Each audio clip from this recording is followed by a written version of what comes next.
नमस्कार, मैं ऋचा सिंह और आप देख रहे हैं सी न्यूज़ भारत। वक्त हो चुका है अलीगढ़ बुलेटिन का। अलीगढ़ बुलेटिन में खबर अलीगढ़ की है, जहां अलीगढ़ रेलवे स्टेशन पर खड़ी मुरी एक्सप्रेस ट्रेन के पार्सल बोगी में रखे चाइनीज चार्जर और बैटरी से लगी आग। वहीं अलीगढ़ छात्र नेताओं के नेतृत्व में डॉक्टर भीमराव अंबेडकर विश्वविद्यालय के कुलपति का किया गया पुतला दहन। वहीं अलीगढ़ के थाना रोरावर इलाके में युवक ने साथियों संग मिलकर नाबालिग लड़की का अपहरण करने का किया प्रयास। और भी तमाम खबरों पर आइए करते हैं विस्तार से चर्चा। उत्तर प्रदेश के जनपद अलीगढ़ की कोतवाली सिविल लाइन स्थित क्षेत्र अलीगढ़ रेलवे स्टेशन पर शनिवार की सुबह उस वक्त अफरा तफरी और भगदड़ मच गई जब दिल्ली से Aligarh railway station platform number 2 के रास्ते गुजरकर जा रही मुरी एक्सप्रेस ट्रेन बर्निंग ट्रेन बनने से उस वक्त बच गई जब मुरी एक्सप्रेस ट्रेन के पार्सल बोगी में रखे चाइनीज चार्जर और बैटरी में आग लगने के चलते बोगी के अंदर आग लग गई। मुरी एक्सप्रेस ट्रेन के पार्सल बोगी में आग लगने की सूचना मिलते ही जीआरपी, आरपीएफ और फायर ब्रिगेड की टीम पुलिस बल के साथ मौके पर पहुंच गई और बोगी के अंदर रखे पार्सलों को आनन फानन में रेलवे स्टेशन पर उतारते हुए मुरी एक्सप्रेस ट्रेन की बोगी में लगी आग पर काबू पाते हुए बुझाया गया। किस तरह का मामला है? ट्रेन के अंदर आग लगी कौन सी? ये मुरी एक्सप्रेस है जो जम्मू तवी से चलकर मुरी जाती है। तो स्टेशन आने पर धुआं लगा लगेज वगैरह धुआं आने पर जो है उसको आरपीएफ और स्टेशन के संबंधित अधिकारियों द्वारा उसको रोक देखा गया। तो उसमें धुआं निकल रहा था, कुछ बैटरी भी थी जिसकी रगड़ की वजह से होने की संभावना बताई गई है। बाकी कोई जनहानि नहीं है। कुशलता है, बैगन को काट के अलग करवा दिएगा, ट्रेन को सकुशल रवाना करवा। अलीगढ़ से सी न्यूज़ संवाददाता संजीव शर्मा की रिपोर्ट। अलीगढ़ में छात्र नेता बलदेव चौधरी, सीटू जय यादव और इमरान के नेतृत्व में श्री वार्ष्णेय कॉलेज के गेट पर डॉक्टर भीमराव अंबेडकर विश्वविद्यालय के कुलपति का पुतला दहन किया गया। कॉलेज गेट पर पुतले की खबर पर कॉलेज गेट पर भारी फोर्स पहले से तैनात थी। पुतला दहन करते समय पुलिस ने पुतला छीनने का प्रयास किया, लेकिन छात्रों ने फिर भी पुतला दहन किया। छात्र नेता बलदेव चौधरी, सीटू ने कहा कि एलएलबी द्वितीय वर्ष के छात्रों की पुनः परीक्षा आगरा विश्वविद्यालय द्वारा आयोजित कराई गई थी, लेकिन बिना कॉपी चेक किए ही रिजल्ट घोषित कर दिया गया, जिससे कॉलेज के 175 छात्र छात्राओं को फेल कर दिया गया है, जिसके लिए 19 तारीख को ज्ञापन दिया गया था। उसके बाद 28 जुलाई को प्राचार्य का घेराव भी किया गया था और आश्वासन दिया गया था कि जल्द ही रिजल्ट अपडेट कर दिया जाएगा, ताकि इतने दिनों तक परिणाम परीक्षा घोषित नहीं किया गया। आज पुतला फूंक कर मांग की गई है कि मंगलवार तक परीक्षा परिणाम घोषित करें और परीक्षा फॉर्म भरने की तिथि को आगे बढ़ाया जाए। अन्यथा की स्थिति में हम सभी छात्र छात्राएं आगे रणनीति तय कर आंदोलन करेंगे, जिसकी संपूर्ण जिम्मेदारी कॉलेज प्रशासन और विश्वविद्यालय प्रशासन की होगी। क्या डिमांड है आप लोगों की? देखिए, आज हमने आगरा विश्वविद्यालय के भ्रष्ट कुलपति का पुतला फूंका गया है, क्योंकि एलएलबी के सेकेंड ईयर के छात्रों ने पुनः परीक्षा दी थी। पुनः परीक्षा का रिजल्ट घोषित हुआ 18 जुलाई को, लेकिन कॉलेज से कॉपियां पहुंची 22 जुलाई को। आगरा विश्वविद्यालय के परीक्षा नियंत्रक या विश्वविद्यालय के कुलपति रजिस्ट्रार क्या भगवान के भैया हो गए, जिन्होंने 4 दिन पहले ही कॉपी चेक कर रिजल्ट घोषित कर दिया गया और छात्रों को अनुत्तीर्ण कर दिया गया। इस मांग को लेकर हमारा लगातार आंदोलन चल रहा है। आज आगरा विश्वविद्यालय के बीसी का पुतला यहाँ पर दहन किया गया है। आगे किस तरह की रणनीति रहेगी? देखिए, हमको अभी सोमवार तक हम इंतजार कर रहे हैं। मंगलवार को हम बैठकर एक रणनीति बनाकर बुधवार से इस कॉलेज कैंपस के प्राचार्य ऑफिस के अंदर हम अनिश्चितकालीन धरना प्रदर्शन करने के लिए बाध्य होंगे। पुतला फूंका गया, क्या डिमांड है? आज हमने श्री वार्ष्णेय महाविद्यालय के समस्त छात्र छात्राओं ने आज आगरा विश्वविद्यालय के कुलपति का पुतला फूंका है, क्योंकि एलएलबी सेकेंड ईयर की परीक्षा पुनः परीक्षा जो हुई थी उसको जब महाविद्यालय द्वारा कॉपी ही नहीं पहुंचाएंगी, उससे पहले ही 18 जुलाई को विश्वविद्यालय द्वारा रिजल्ट जारी कर दिया गया।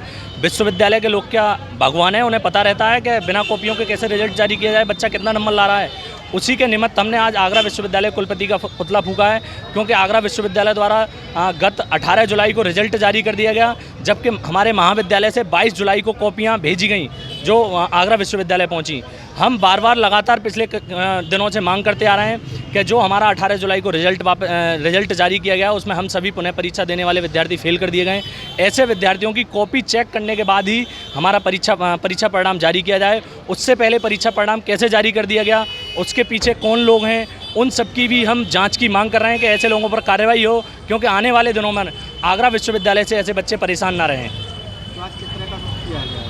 आज हमने मांग की है, हमने विगत 27 जुलाई को जो है एक यहाँ से ज्ञापन दिया था प्रिंसिपल महोदय को आगरा कुलपति के नाम, तो वहाँ से हमें 4 अगस्त तक का समय दिया गया था कि आपका 4 अगस्त को जो है पुनः रिजल्ट कॉपी चेक करने के बाद जारी कर दिया जाएगा। लेकिन कल वो डेडलाइन ख़त्म हो चुकी थी। आज हमने आंदोलन की आगे बढ़ाते हुए आज 5 जुलाई को इसीलिए हमें 5 अगस्त को हमने इसीलिए आगरा विश्वविद्यालय कुलपति का पुतला फूका है। आगे की रणनीति क्या रहेगी? आगे की रणनीति हम सभी लॉ के स्टूडेंट्स कल बैठ के रविवार को हम तय करेंगे। सोमवार से हमारा चरणबद्ध तरीके से आंदोलन चलेगा यदि आगरा विश्वविद्यालय के द्वारा सुधार परिणाम अगर जारी नहीं किया गया तो। सेकेंड ईयर के जिन बच्चों ने री एग्जाम दिए थे उनका रिजल्ट 18 जुलाई को घोषित कर दिया गया, जबकि हमारे महाविद्यालय द्वारा पढ़ते हैं उन सभी बच्चों की कॉपियाँ 22 जुलाई को कॉलेज से फॉरवर्ड करके विश्वविद्यालय भेजी गई। बिना कॉपी चेक के जब कॉपियाँ विश्वविद्यालय पहुँची ही नहीं तो कैसे विश्वविद्यालय के लोगों ने परिणाम जारी कर दिया? इसके पीछे कौन है, कौन लोग हैं जो विश्वविद्यालय की छवि को धूमिल कर रहे हैं? तो उसी के निमित्त हमने आगरा विश्वविद्यालय के कुलपति का पुतला फूका है कि ऐसे सभी लोगों को चिन्हित करें जो छात्रों के भविष्य के साथ खिलवाड़ कर रहे हैं और ऐसे सभी लोगों पर कार्रवाई करें। क्योंकि हम विगत 18 जुलाई के बाद से ही जब हमारा फेल का रिजल्ट आया उसके बाद से ही हम लगातार महाविद्यालय के अंदर प्रयासरत हैं, कभी ज्ञापन देते हैं, कभी आंदोलन करते हैं अपने प्रिंसिपल के समक्ष, लेकिन हमें कोई जो है वहाँ से कोई आश्वासन नहीं मिलता। लेकिन 27 जुलाई को जब हमने विश्वविद्यालय बात कराई अपने प्राचार्य महोदय के द्वारा तो वहाँ से हमें 4 अगस्त तक का डेडलाइन दी गई कि आपका रिजल्ट 4 अगस्त को सुधार करके जारी कर दिया जाएगा। इसी के निमित्त हमने 4 अगस्त तक खत्म उनकी डेडलाइन खत्म हो चुकी, इसीलिए हमने आज 5 अगस्त को कुलपति महोदय का पुतला फूका है। ऐसे कितने छात्र होंगे जिनको फेल करोगे? लगभग 150-200 स्टूडेंट्स हैं जो री एग्जाम में बिना कॉपी चेक किए विश्वविद्यालय द्वारा फेल कर दिए हैं। तो आगे का स्टेप क्या होगा? हम कल जो है अपनी बैठक करके सोमवार से चरणबद्ध तरीके से आगरा विश्वविद्यालय के कुलपति और आगरा विश्वविद्यालय प्रशासन के खिलाफ अपना आंदोलन चलाएंगे। क्या नाम है और कौन जय यादव नाम है, लॉ के विद्यार्थी का वास्तव। अलीगढ़ से सीनू संवाददाता संजीव शर्मा की रिपोर्ट। उत्तर प्रदेश सरकार की मंशा के अनुसार अलीगढ़ जिले में सघन मिशन इंद्रधनुष की शुरुआत होने जा रही है, जिसको लेकर अलीगढ़ जिला स्वास्थ्य अधिकारी ने प्रेस वार्ता कर मिशन के बारे में जानकारी दी। अलीगढ़ जिला स्वास्थ्य अधिकारी ने जानकारी देते हुए बताया कि 7 अगस्त से 9 अक्टूबर तक ये मिशन जिले में 3 चरणों में चलाया जाएगा। इस मिशन के अंतर्गत गर्भवती महिला और बच्चों के स्वास्थ्य के प्रति जागरूक करने के उद्देश्य से टीकाकरण किया जाना है। तारीख से इंटेंसिफाइड मिशन इंद्रधनुष का जो 5वां चरण है उसको करने जा रहे हैं। उसी संदर्भ में आप सब लोगों को आमंत्रित किया गया है। आपके माध्यम से जनपदवासियों से हम अपील करना चाहेंगे कि वह अपने 0 से 5 साल के बच्चों को, गर्भवती महिलाओं को जो किसी भी टीके से वंचित हैं, नजदीकी सत्र पर लाकर उन्हें टीकाकरण कराने में हमारा सहयोग करें। ये अभियान कब से कब तक चलेगा? ये 7 तारीख से हमारा अभियान चलेगा और 12 तारीख तक चलेगा प्रथम चरण। द्वितीय चरण हमारा जो है वो 11 तारीख से चलेगा अगले महीने और 16 तारीख तक चलेगा। उसके बाद अक्टूबर में ये 9 अक्टूबर से लेके और 14 अक्टूबर तक चलेगा। तो कुल 3 चरणों में हमारा प्रयास रहेगा कि हम अपने सभी छूटे हुए बच्चों और गर्भवती महिलाओं तक उनका टीका आसानी से पहुंचा सकें। ये प्रथम चरण में आपने जो है 1777 सत्र आयोजित करने की बात कही है। जी, ये क्या है 1777 है क्या? 1777 सत्र को मैं थोड़ा सा आपको बताना चाहूंगा, क्योंकि जो ग्रामीण क्षेत्रों में हमारे ANM के द्वारा जो सत्र किए जाएंगे वहाँ हमारा 30 से 50 का जो इंजेक्शन लोड है उसको ध्यान में रखते हुए, और जो शहरी क्षेत्रों में किए जाएंगे तो उसमें हमारे जो है वो 60 से 80 टीके जो है प्रति सत्र लगाने का हमारा लक्ष्य जो है वो निर्धारित है। हमारे लाभार्थी पहले से ही चिन्हित हैं, उनको विधिवत तिथिवार सूचित कर दिया गया है और हमारी आशाओं के द्वारा या लिंक वर्कर के द्वारा या आंगनवाड़ियों के द्वारा उन्हें वहाँ लाकर टीकाकरण कराने में हमारा सहयोग किया जाए। और सर, क्या लोगों को जागरूक करने के लिए कुछ किया जा रहा है? लोगों को जागरूक करने के लिए सबसे सशक्त माध्यम तो आप ही लोग हैं, जिसका आज ये हम लोग अंतिम प्रयास कर रहे हैं। इससे पूर्व में भी हम जो हमारे समाज के जो भी प्रभावशाली लोग हैं, जनप्रतिनिधि हैं, उन सबके साथ भी हम लोगों ने उनके माध्यम से समुदाय तक ये संदेश पहुंचाने का प्रयास किया है कि वे सभी अपने छूटे हुए बच्चों और गर्भवती महिलाओं को इन तिथियों में विशेषतः टीकाकरण कराने में हमारा सहयोग करें। सर, जिस तरह से लोग मना करते हैं पोलियो पिलवाने के लिए और टीकाकरण कराने के लिए, क्या करें? देखिए, इसके लिए बेसिकली जो मना करने का कारण जब हम देखते हैं तो उसमें कहीं ना कहीं आपने भी देखा होगा कि टीका लगने के बाद सामान्यतः टीके वाले स्थान पर दर्द का होना, हल्का सा बुखार का होना, ये सब एक स्वाभाविक लक्षण है जो कि प्रत्येक टीके के बाद देखने को मिलते हैं। तो जो इस तरह का डर है या भय है, हमें उनके साथ मिलकर इसे पूरा करना होगा। और यदि बच्चे में टीका लगने का, आप वैसे भी देखते होंगे, आप अन्य किसी उसके लिए भी अगर सुई लगवाते हैं तो दर्द होना स्वाभाविक है। और चूंकि इसमें हम एक एंटीजन बॉडी के अंदर डाल रहे हैं तो उसके प्रति जो प्रतिरोधक क्षमता पैदा होती है, तो हल्का सा शरीर में बुखार का होना भी एक स्वाभाविक है, जिसके लिए हम पैरासीटामोल की गोली देते हैं। और सभी टीकों में बुखार होना आवश्यक नहीं है, ये केवल हमारा जो पेंटा का टीका है या तो हमारा डीपीटी का टीका है, जिसमें हम एक ही टीके से 5 बीमारियां, या डीपीटी के टीके से हम 3 बीमारियों को एक साथ सुरक्षा कवच के रूप में बच्चों को देते हैं, तो उसमें ये पर्ट्यूसिस के कारण थोड़ा सा देखने को मिलता है। और पैरासीटामोल की गोली हम प्रत्येक टीके के पश्चात या सीरप प्रत्येक टीके के पश्चात हम अभी हमारे बच्चे छूट गए हैं, गर्भवती छूट गए किन्हीं कारणों से, या वो बाहर चले गए या कहीं चले गए, या वो किसी कारण से टीका नहीं लगाया। कुछ हमारी वेब फैमिली है जो टीका लगाने से मना करते हैं ज़्यादातर, तो उन लोगों को फोकस करके प्रोग्राम चलाया गया है। इसमें है कि जितने भी हमारा ये जो हमारा टारगेट है, लगभग इस समय जो हमारे पास जो है 0 से 5 साल तक का करीब 25,896 बच्चों का हमने टारगेट किया है कि इस अभियान में हम टीका लगवाएंगे उनको। और लगभग 9,700 तो गर्भवती महिलाएं ऐसी होंगी जो हमारे टारगेटेड है, ड्यू लिस्ट में इसमें है, उनको टीका लगवाएंगे। और इसके अलावा जो हमारी वेब फैमिली जो शहर के अंदर हमारे जो ऐसे एरिया है, जैसे हमारा साजा माल है, ऊपरकोट है, कई एरिया ऐसे हैं कि जहाँ पे ज़्यादातर लोग इसको विशेष कम्युनिटी के लोग हैं जो इससे थोड़ा सा शिकायतें लगवाए और मना करते हैं, तो उनको भी इस बार फोकस किया गया है। अदर डिपार्टमेंट का सहयोग लिया गया है, इसमें हमारी यूनिसेफ है, WH है, और यहाँ पे शहर के अंदर जो हमारी और संस्थाएं हैं इसमें सहयोग करेंगी। तो हमारा उद्देश्य है कि हम सब बच्चों को इस प्रोग्राम में कवर करें। अलीगढ़ से सी न्यूज़ संवाददाता संजीव शर्मा की रिपोर्ट। अलीगढ़ के थाना रोरावर इलाके के नीवरी में पड़ोसी युवक ने अपने साथियों के साथ एक नाबालिग लड़की को बंधक बनाकर अपहरण के इरादे से कार में डाल रहे थे। इसी दौरान स्थानीय लोगों ने लड़की को अपहरणकर्ता से बचाया, जहां अपहरणकर्ता पुलिस के सामने मौके से भाग गए। जहां पुलिस मूकदर्शक बनी रही, वहीं स्थानीय लोगों ने बताया कि दबंग युवक ने एक नाबालिग लड़की का अपहरण करने का प्रयास किया, जहां लोगों ने विरोध कर लड़की को अपहरणकर्ताओं से बचाकर पुलिस को सूचना दी। वहीं अपहरणकर्ता कार छोड़कर मौके से फरार हो गए। क्या नाम है आपका? जरीना। कहाँ रहती हैं आप? नहीं रहते। कौन सी जगह लगती है ये? जलालपुर। अच्छा, क्या घटना हुई है? ये घटना हुई है रात को, जो तो लड़के आए, लौंडिया को ले गए, मुझसे कपड़ा बांध के। कौन आए थे? कहाँ के रहने वाले हैं वो लोग? हैं? कौन आए थे? कहाँ के रहने वाले हैं वो लोग? ये नीचे ही हैं, सामने रह रहे हैं, इनके ना है, बाहर के हैं वो। क्या नाम है उनके? नाम है आपका? कहाँ रहते हैं आप? यहीं रहते हैं भैया, महफूज नगर में, नीवरी में। अच्छा, क्या घटना हुई है? भैया रात को 1 बजे करीब छत पे चढ़ा था वो लड़का, इसराइल का भांजा, वो रात को चढ़ा था, तो उनने जो नीचे लड़की को बेहोश करा, उसके हाथ पैर बांधे, मुंह पे टेप लिपेटा, उसको इस कंबल में लिपेट के लेके आया, स्कॉर्पियो में डाल के पीछे डिग्गी में लेके जा रहे थे। इनको रंगे हाथ पकड़ा गया है रात में। तब इनमें हमने थोड़ा बहुत मारपीट करी इनके साथ में। इसराइल ने जो है उसको भगवा दिया है। इसराइल ने उसको घटना की सूचना पुलिस को दी आपने? सूचना पुलिस को दी, सुबह को कोई काबू नहीं हुई। फिर दोबारा उसके रात को आई थी पुलिस, कोई किसी ने वो नहीं करा, पुलिस के सामने भागे थे वो। फिर सुबह को जो है पुलिस आई, उसके बाप को ले गई उठा के, वो फरार है सुबह से ही। उसके बाद में कोई वो नहीं है, कार्रवाई चल रही है आगे तक। आपने लिखित में कहीं तहरीर दी आज? फिर उसके बाद में उसने मुझे मारने की धमकी दी। मैं इनके बीच में बोला, तो इनके बीच में बोला तो मुझे उल्टी सीधी मारने की धमकी दे रहा है। उसकी रिकॉर्डिंग तक है मेरे पास, सब चीजें।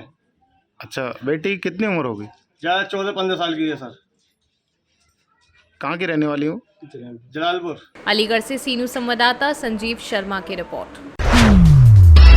उत्तर प्रदेश के 15 लाख कर्मचारी सहित देश के लगभग 1 करोड़ शिक्षकों, कर्मचारियों व अधिकारियों को मिलने वाली सामाजिक सुरक्षा पुरानी पेंशन व्यवस्था को समाप्त कर शोषणकारी व विभेदकारी नई पेंशन व्यवस्था लागू कर दी गई है, जो न तो शिक्षकों, कर्मचारियों के हित में है और न ही प्रदेश व देश के हित में है।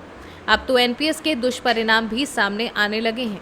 एनपीएस के तहत सेवानिवृत्त होने वाले शिक्षकों, कर्मचारियों व अधिकारियों को किसी को 1200 रुपये, 1800 रुपये, 3500 और 4000 रुपये तक की धनराशि पेंशन के रूप में प्राप्त हो रही है, जिससे उन्हें अपना जीवन यापन करने में परेशानियों का सामना करना पड़ रहा है। इतने कम पैसों में वह अपने स्वास्थ्य का ख्याल कैसे रखें व कैसे अपने परिवार की जिम्मेदारियों को निभाएं, जबकि जीवन का अपना अमूल्य समय उसने देश व सरकार को समर्पित किया है। दिया जाता है उसी तरह हर शिक्षक और कर्मचारी को पुरानी पेंशन का लाभ दिया जाए, जिससे उनका भविष्य अंधकार में होने से बचा जा सके। जब इस देश में समान नागरिक संहिता की बात की जाती है तो उसी तरह पेंशन के लिए भी समान नागरिक संहिता की बात की जाए। उनको पेंशन है, हमें भी पेंशन दिया जाए। सांसद से क्या बात हुई, क्या इनसे संतुष्टि मिली है? कुछ सांसद जी ने हमें आश्वासन दिया है कि मैं अपनी बात लोकसभा में उठाऊंगा, प्रधानमंत्री जी के बात समक्ष रखूंगा। अगर ये रखने में सक्षम होते हैं तो ठीक है, अगर ये हमारी बात नहीं रखते हैं पूरी मजबूती के साथ 1 अक्टूबर को नई दिल्ली में रामलीला मैदान में देश के कोने कोने से लाखों शिक्षक कर्मचारी भाग लेंगे और सांसद भवन का घेराव करेंगे। जय युवा!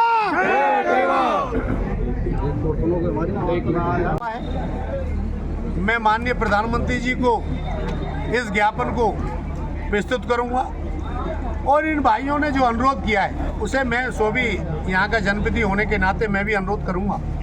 भारतीय जनता पार्टी हमेशा, चाहे वो वन रैंक वन पेंशन हो आर्मी वालों की, सैनिकों की, हमारी सबका साथ लेके चले हैं। इनका जो विषय है माननीय प्रधानमंत्री जी संज्ञान आने के बाद कुछ न कुछ उसमें कोशिश करेंगे क्या हो सकता है। इन्होंने अपनी मांगें रखी हैं और रखनी भी चाहिए इंसान को। ये भारत है, भारत में हर इंसान को अपनी आज़ादी से बात रखने का अधिकार है और बात रखनी चाहिए। यही भारतीय जनता पार्टी का उत्तर प्रदेश में शासन है कि हर इंसान अपनी बात रख सकता है। आज इन्होंने अपनी पेंशन की बात रखी है, जो मेरे को रखी है माननीय प्रधानमंत्री जी को। 2024 से पहले इम्प्लीमेंट हो जाएगा क्या ये?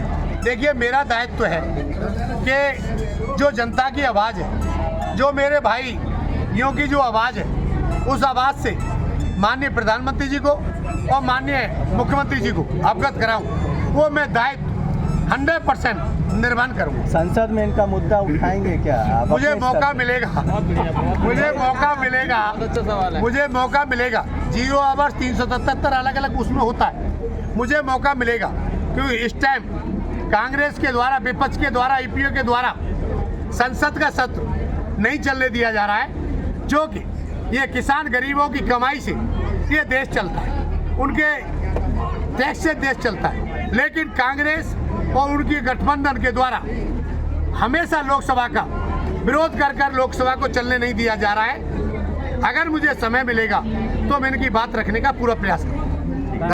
अलीगढ़ से सीनू संवाददाता संजीव शर्मा की रिपोर्ट। अलीगढ़ महानगर के तस्वीर महल पर स्थित तस्वीर महल पेट्रोल पंप पर आए दिन होने वाली घोटालों को लेकर हंगामा हुआ। बताया जा रहा है कि 900 रुपये का गाड़ी में तेल डलवाया था।